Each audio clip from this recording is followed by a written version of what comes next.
کر سکتا ہے، لیکن رسول اسلام نے آنے کے بعد کیوں نہیں کہا؟ آگوش مادر نہیں کہہ رہے تھے کہ میں نبی ہوں، اللہ نے مجھے کتاب دی ہے، مجھے رسول بنا کے بھیجا ہے؟ نہیں، 40 سال پہلے ان کفار کے درمیان اعتماد پیدا کیا، ان کافروں کے درمیان رسول اسلام نے اپنا اعتماد پیدا کیا، اور اعتماد کی وہ منزل آئی کہ رسول اسلام کے پاس وہ کافر جو اللہ کے رسول پر ایمان نہیں رکھتے تھے، اپنے کافروں کے پاس امانتیں نہیں رکھتے تھے، بلکہ رسول اسلام کے پاس جو ہے وہ امانتیں رکھتے تھے۔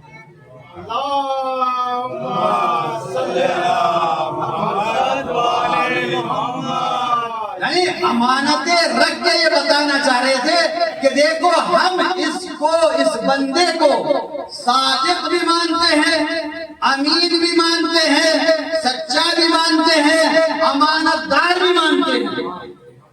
یعنی اس چیز کا اعلان جو ہے وہ یعنی اپنے رشتہ داروں کو چھوڑ کر، بھائی آج کے دور میں اگر مال یا دولت کسی کے پاس ہو، کوئی غیر کے پاس رکھے گا، رکھ دے گا؟ جب تک اعتماد نہ پیدا ہو جائے، جب تک یقین نہ پیدا ہو جائے۔ رسول اسلام نے 40 سال کی عمر میں سب سے پہلے اعتماد پیدا کیا ان لوگوں کے درمیان، اور جب اعتماد پیدا ہو گیا کہ اس بندے کو کبھی جھوٹ بولتے ہوئے نہیں دیکھا، کبھی خیانت کرتے نہیں دیکھا، کبھی امانت داری میں کوئی ہیر پھیر کرتے ہوئے نہیں دیکھا، کبھی اس بندے کو ہم نے کوئی ایسا کام کرتے ہوئے نہیں دیکھا جو معاشرے کے خلاف ہو، اخلاقیات کے گری ہوئی باتیں ہوں، کبھی اس بندے کے اندر کوئی عیب نہیں پایا جاتا۔ اب جب رسول اسلام نے دیکھ لیا کہ اب انہوں نے اعتماد پیدا کر لیا، اب یقین پیدا کر لیا، اب میرے اوپر یہ اعتماد اور ایمان لے کر آ گئے ہیں، تو اب رسول اسلام نے پہاڑی کے اوپر کھڑے ہو کے کہا کہ قولوا لا الہ الا اللہ تفلحوا۔ اگر یعنی بتانا ہے چاہ کہ بس تم یہ مان لو اللہ کے علاوہ کوئی معبود نہیں ہے تو تمہیں کامیابی جو ہے وہ نصیب ہوگی۔ تو یہ اعتماد کتنے 40 سال کے بعد ان کافروں کو اعتماد پیدا کرایا۔ عزیزان گرامی، اسی لیے اللہ نے قرآن میں فرمایا کہ دیکھو مومنین وہ ہیں الذین یؤمنون بالغیب، وہ غیب کے اوپر ایمان رکھتے ہیں۔ غیب کی بات اگر آگئی ہے تو دیکھیں سلسبیل ہمارے پاس ظاہراً دیکھنے کو نہیں ہے۔ جنت کس نے دیکھی ہے؟ کوثر کس نے دیکھا ہے؟ یہ ساری چیزیں ملائکہ کون کہے گا کہ میں نے دیکھا ہے؟ لیکن رسول اسلام نے بتایا، اللہ کے رسول نے پیغام پہنچایا۔ تو عزیزان گرامی، پہلی شرط قرآن میں اسی چیز کی لگائی گئی کہ مومن وہ ہوتا ہے جو غیب کے اوپر ایمان لے کے آتا ہے، یعنی غیب کے اوپر اس کا یقین ہوتا ہے۔ پھر آگے بتایا وَيُقِيمُونَ الصَّلَاةَ، اور نماز کو قائم کرتا ہے۔ نماز پڑھنے کی بات نہیں ہوئی ہے کہ مومن وہ ہے جو نماز پڑھتا ہے، بلکہ کیا کہا؟ جو نماز کو قائم کرتا ہے۔ نماز کو قائم کرنے کا مطلب کیا ہے؟ کہ مومن کے اندر یہ صفات پائی جاتی ہے کہ وہ نماز کو قائم کرتا ہے۔ یعنی نماز اگر نہیں ہو رہی ہے، خصوصاً جیسے کہ جماعت، تو اگر چند مومن مل کے اس جماعت کا قیام کرے تو ان کو کہا جائے گا کہ انہوں نے نماز قائم کی ہے۔ انہیں کہا جائے گا کیا؟ ان لوگوں نے نماز جو ہے وہ قائم کی ہے۔ یعنی یہاں پر جماعت نہیں ہوتی تھی تو انہوں نے اپنی جیب سے خرچ اٹھا کر، اپنے پیسے سے خرچ اٹھا کر، اور اس جگہ پر نماز کو کیا کر دیا؟ قائم کر دیا۔ حالانکہ ویسے نماز میں اگر کھڑا ہو جائے اسے بھی قیام کہا جاتا ہے، وہ بھی نماز کے قیام کی منزل میں جو ہے وہ آ جائے گا۔ لیکن اگر حقیقت میں دیکھیں تو قیام کی منزل وہ آتی ہے کہ جب انسان اس نماز کو قائم کرے، یعنی نماز پڑھنے کی بات نہیں ہے، اس کا قیام جو ہے وہ وجود میں لے کے آئے، یعنی لوگوں کو اس چیز کی دعوت دے کہ اس کی وجہ سے نماز جو ہے وہ قائم ہو جائے۔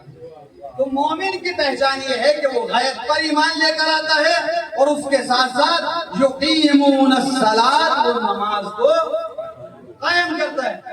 پھر تیسری شرط، حالانکہ اگر ہم نہج البلاغہ سے دیکھیں تو 110 شرطیں جو ہے وہ متقین کے بیان ہیں۔ اولئک المتقیان علی ابن ابی طالب علیہ السلام، نہج البلاغہ میں 110 صفتیں متقین کی جو ہے وہ بیان کی، لیکن یہاں پر اس آیت میں صرف 3 اور تیسری صفت یہ بتائی کہ وہ یقیمون الصلاۃ ومما رزقناہم ينفقون۔ اللہ کیا کہتا ہے کہ جو ہم اس کو رزق دیتے ہیں، یعنی اللہ نے کیا کہا، مما رزقناہم، یعنی لفظ یعنی ضمیر جو آئی ہے وہ متکلم کی آئی ہے۔ متکلم کا مطلب یہ ہے کہ اللہ نے رزق کی طرف نسبت اپنے آپ کو دی ہے کہ جو رزق ہم دیتے ہیں، یعنی اس کا مطلب یہ ہے کہ رزق جو ہے وہ اللہ کے علاوہ بھی کوئی دیتا ہے یا نہیں دیتا ہے؟ اللہ نے جو شرط لگائی کہ جو رزق ہم دیتے ہیں، یعنی کچھ رزق ایسے بھی ہیں جو اللہ نہیں دیتا ہے۔ ظاہر ہوتا ہے نہیں آیت سے کہ اللہ نے جو شرط لگائی کہ وَرَزَقْنَاهُمْ، جو ہم رزق دیتے ہیں اس میں سے راہ خدا میں کیا کرتے ہیں، وہ انفاق کرتے ہیں، خرچ کرتے ہیں۔ یعنی اس کا مطلب یہ ہے کہ کچھ رزق ایسے ہیں جو شیطان کی طرف سے ملتے ہیں۔ آپ کہیں گے شیطان کی طرف سے کون سا رزق ملتا ہے؟ شیطان کی طرف سے وہ رزق ملتا ہے کہ جو اللہ نے کہا ہے اس کام کو انجام دے، اس کام کو چھوڑ کر اس چیز کی طرف چلا جائے جس کی طرف شیطان داخل، اس چیز کی طرف چلا جائے جس کی طرف شیطان جو ہے وہ کیا کرے، اس کو بلائے، دعوت دے، وہ کہے اللہ نے کہا کہ حلال روزی کی طرف جاؤ، وہ حلال کو چھوڑ کے کدھر چلا گیا، حرام کی طرف چلا گیا۔ تو اگر وہ حرام کی طرف چلا گیا تو اللہ کیا کہتا ہے، مما رزقناہم، جو ہم نے روزی دی ہے۔ یعنی پتا چلا کہ اگر انفاق حرام چیز سے کیا جائے تو خدا اسے قبول نہیں کرتا ہے، بلکہ اس کو قبول کرتا ہے جو حلال سے کیا جائے۔ صلوات علی محمد۔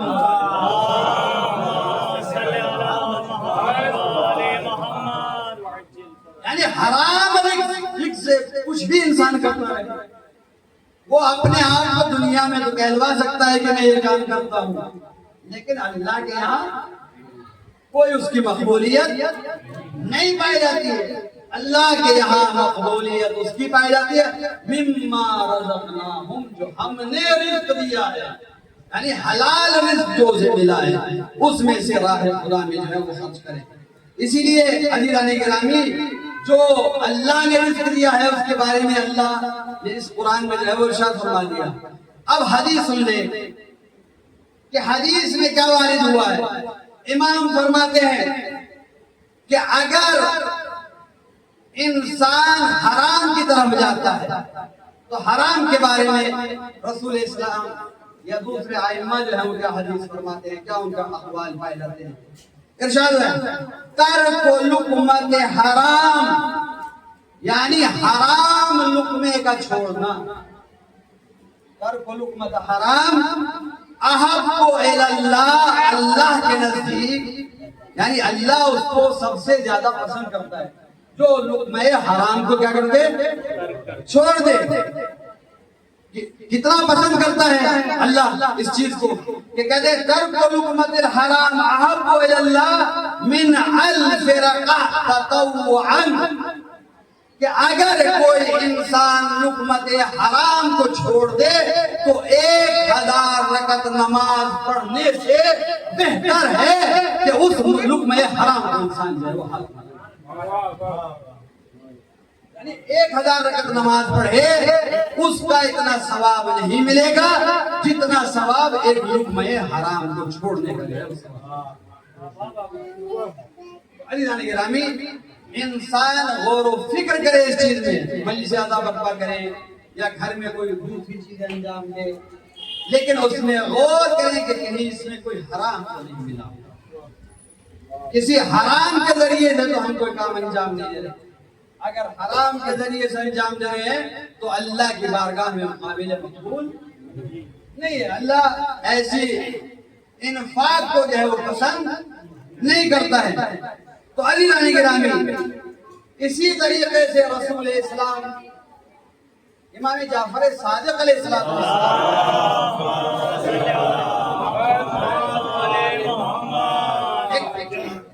ایک شخص جو ہے وہ امام جعفر صادق کے زمانے میں پایا جاتا ہے. اس کا جب زمانہ ہے تو لوگوں نے کہا کہ ایک شخص کو دیکھا ہم نے بڑا انفاق کرتا ہے، بڑا اللہ کی راہ میں کیا کرتا ہے، خرچ کرتا ہے، اللہ کی راہ میں دیتا ہے. تو جب ہمارے امام کو اس چیز کا پتہ چلا تو انہوں نے دیکھا کہ دیکھتا تو ہم کو کیا انفاق کرتا ہے. کیونکہ انفاق کا ڈھنڈورا پیٹنا الگ چیز ہے اور صحیح انفاق کرنا الگ چیز ہے. ہمارے یہاں بھی ایسے بہت سے افراد جو لوگ پائے جاتے ہیں. عزیزان گرامی، جب میں سیریا میں تھا تو اس وقت میں نے کچھ لوگوں کو دیکھا، اس طرح کے افراد جو ہے وہاں پر موجود تھے کہ میں نے دیکھا کہ وہ زیارت پہ آ رہے ہیں، فلاں چیز پہ آ رہے ہیں، فلاں چیز پہ جا رہے ہیں. بعد میں جب پتہ چلا کہ یہ تو ہر سال جا رہے ہیں زیارت پہ، ہر سال جا رہے ہیں زیارت پہ، تو ماشاءاللہ زیارت پہ انفاق ہوتا ہے، بغیر انفاق کے تو زیارت نہیں ہوتی ہے. صحیح؟ تو عزیزان گرامی، اس کی طرف جو ہے وہ سنیں، حدیث بھی اور قرآن کی آیات بھی سنیں. تو ایک شخص تھا جو رسول چھٹے امام کے زمانے میں وہ بڑا انفاق جو وہ کیا کرتا تھا. لوگوں نے اتنی تعریف کی، اتنی مدح کی اس کی، امام جعفر صادق کے دل میں شوق پیدا کہ میں دیکھوں یہ انفاق کیا کرتا ہے، کس چیز کا انفاق کرتے ہیں. جب انہوں نے دیکھا کہ کس چیز کا انفاق کرتے ہیں تو اس شخص کے قریب گئے اور جانے کے بعد دیکھا پیچھے سے کہ وہ شخص بازار میں گیا. جب وہ بازار میں گیا تو اس نے جو روٹی پکاتا ہے اس کے پاس گیا. تو جب اس کی نگاہیں بچی تو وہاں سے اس نے 2-3 روٹی. جب آگے بڑھا تو آگے بڑھنے کے بعد دیکھا کہ ایک پھل والا ہے. اب جب پھل والے کے پاس گیا تو وہاں سے چند پھل جو ہے وہ اٹھا لی. جب اور آگے بڑھا تو اس نے دیکھا کہ یہاں پر دوسری چیزیں رکھی ہیں. جیسے ہی اس کی نگاہ بچی تو اس نے وہاں سے وہ چیز اٹھا لی اور اب اٹھانے کے بعد ان کو لے کے مجمع عام میں آیا جہاں پر وہ انفاق کیا کرتا تھا. اب جب وہ مجمع عام میں پہنچا انفاق کرنے کے لیے، خرچ کرنے کے لیے، تو امام پیچھے سے اس کے اس منظر کو دیکھ رہے ہیں. اب جب اس نے ان لوگوں کے درمیان جانے کے بعد دیکھا کہ ایک بیمار ہے تو بیمار کو اب اس کے لیے پھل مناسب ہے تو اس بیمار کو پھل دے دیا. دیکھا ایک بھوکا ہے تو اس بھوکے کو روٹی پہنچا دی. دوسری چیز دیکھی کہ اس کا محتاج ہے تو اس کو پہنچا دی. اس طریقے سے اس نے انفاق کر دیا. اب امام اس کے سامنے ظاہر ہو اور ظاہر ہونے کے بعد کہا کہ تم کون ہو؟ کہا میں فلاں شخص. امام نے سے پوچھا کہ تم کون ہو؟ کہا کہ میں اہل بیت کا گھر کا فلاں فلاں. اپنی نسبت جو ہے وہ امام نے بتائی. تو جب امام سے نسبت بتائی تو امام نے کہا کہ تم نے کیا کیا؟ تم لوگوں کے درمیان یہ کہتے ہو کہ میں بڑا انفاق کرنے والا ہوں، خرچ کرنے والا ہوں، دینے والا ہوں لوگوں کو. یہ کیا کیا؟ امام سے جو ہے وہ اب امام کے اس کے درمیان جو ہے گفتگو ہوئی تو اس نے کہا کہ تم نے قرآن نہیں پڑھا. کس سے کہا؟ امام سے. کہ کیا تم نے قرآن کی تلاوت نہیں کی ہے؟ تم قرآن پڑھنا نہیں جانتے ہو؟ بس عزیزان گرامی، جب امام سے جملہ کہا امام نے کہا ہاں قرآن جانتا ہوں. کیوں نہیں جانتا؟ قرآن پڑھنا جانتا ہوں. کہا کہ قرآن میں تم نے یہ آیت نہیں پڑھی سورہ انعام کی؟ کون سی آیت ہے؟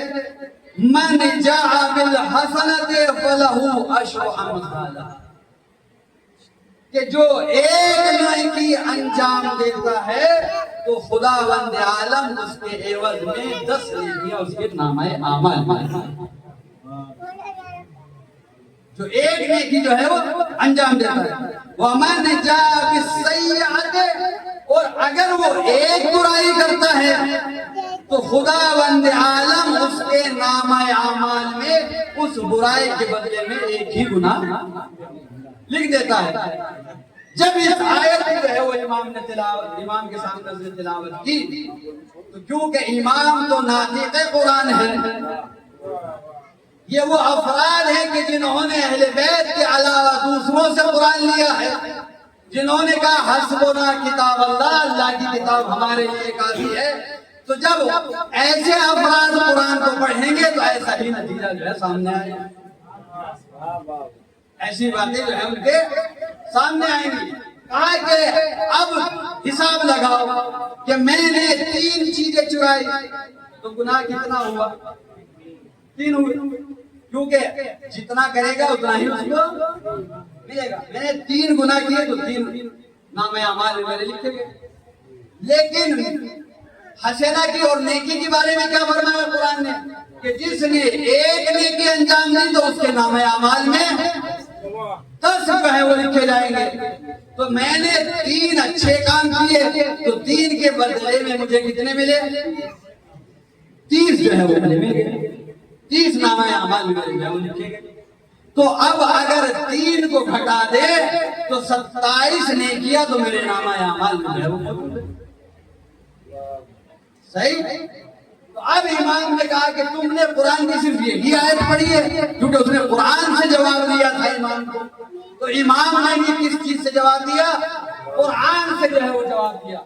اور امام نے فرمایا کہ کیا تم نے سورہ مائدہ کی اس قرآن کی آیت کی تلاوت نہیں فرمائی کہ جس میں خداوند عالم ارشاد فرماتا ہے قال انما يتقبل الله من المتقین، اللہ جو ہے وہ متقین کے اعمال کو قبول کرتا ہے، چوروں کے اعمال کو قبول نہیں کرتا ہے۔ صلوات بھیجے محمد۔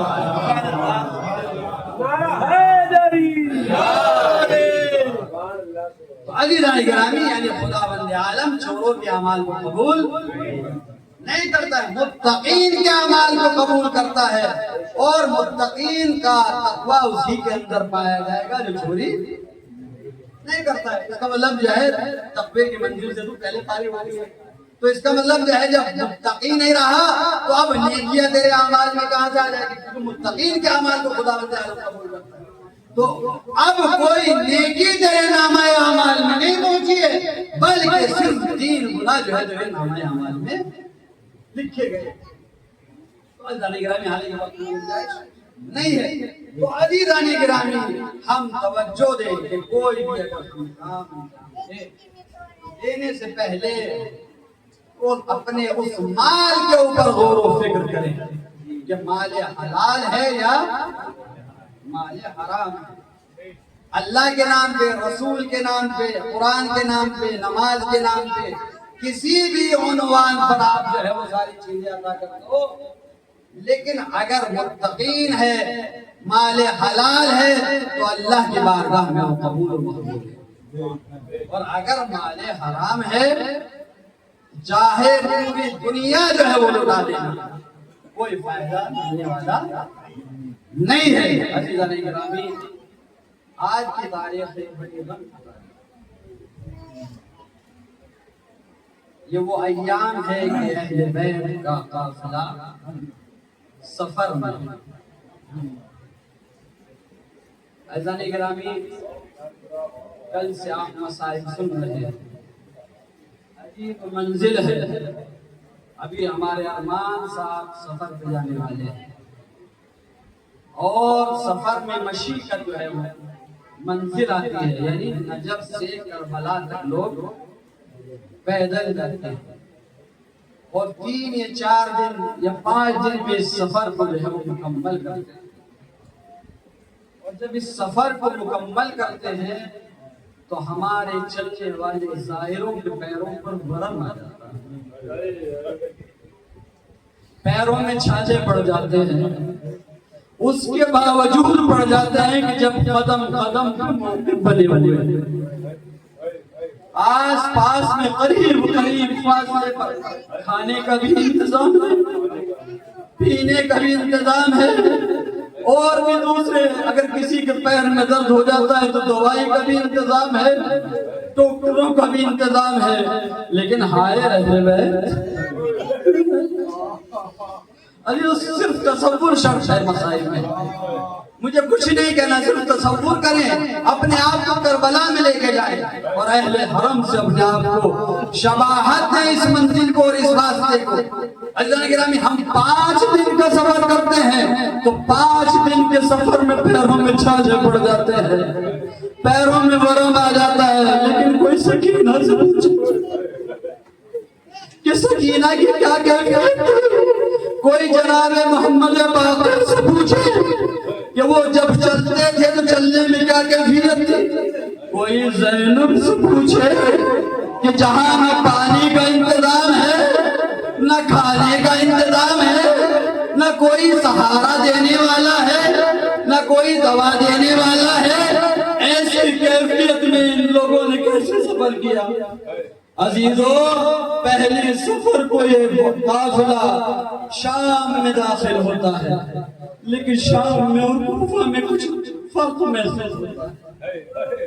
جب کوفے کے بازار میں تھے تو جب یہ قافلہ کوفے کے بازار میں تھا تو لوگوں نے صدقے کی کھجوریں جو ہے وہ بھیجی تھی، تو ایک مرتبہ زینب کا ایک ہی جواب آیا تھا کہ صدقہ ہمارے اوپر حرام ہے، ہم صدقہ نہیں کھا سکتے ہیں، لیکن عزیزو جب شام میں منزل آئی تو شام میں کھجوریں نہیں پھینکی گئی ہے، شام میں جب یہ قافلہ داخل ہوا تو کوئی پتھر پھینکتا تھا،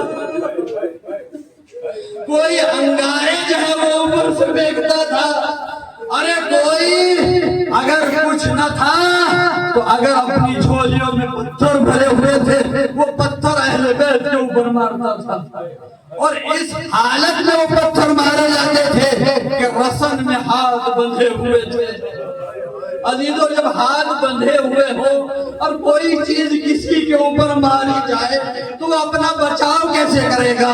عزیزو، ثانیہ زہرا ارے اس کیفیت میں تھی کہ رسن میں سب کے ہاتھ بندھے ہوئے تھے، جب آگ کا کوئی شعلہ ارے سر کے اوپر گرتا تھا، بیویاں بیچارہ کس طریقے سے بیٹھ کرتی تھی، کبھی جناب عباس کو پکار دی، اے بھیا عباس، ارے کبھی بھیا حسین کو بلاتی تھی، اے بھیا حسین، ارے کبھی جناب سید سجاد، اسی لیے سید سجاد نے 3 بار ایک جملہ کہا، الشام